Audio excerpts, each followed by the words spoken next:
Here to help us try and figure it out, former Deputy Assistant Secretary of Defense for Strategy and Force Development and author of The Strategy of Denial, Elbridge Colby. Elbridge, your thoughts on what we're seeing right now?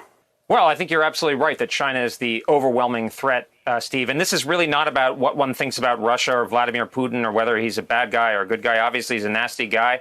They've got untoward ambitions, to say the least, and they're dangerous. But we have to think about what's in the American people's long-term interests. And that's clearly the threat from China. This is not about pulling back from the world. This is about recognizing exactly the kind of economic influence that you pointed to just now, but also the tremendous, astounding, near 1,000% increase in budget defense military buildup that the Chinese have mounted over the last decade or two.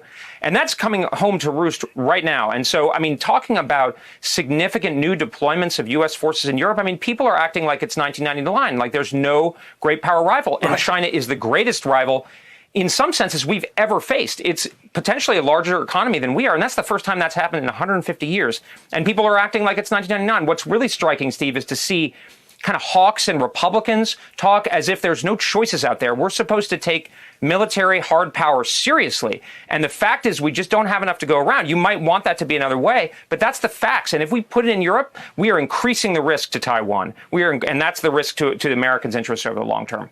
And I'm so struck by this chorus now for sanctions against Russia, you know, the toughest sanctions we've ever seen because of these kind of military maneuvers. But what's been going on with China for ages? You know, we've been sort of talking about it, the South China Sea, the build up to Taiwan. You and I have talked about it. There's no sanctions on that.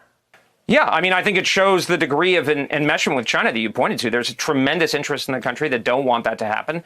I mean, and I think, look, at the end of the day, we are going to need to have a military capability in the Western Pacific, and we're not where we need to be. In fact, there's a prominent Chinese academic just saying today that the Chinese are ready to do it right now, and they very well might.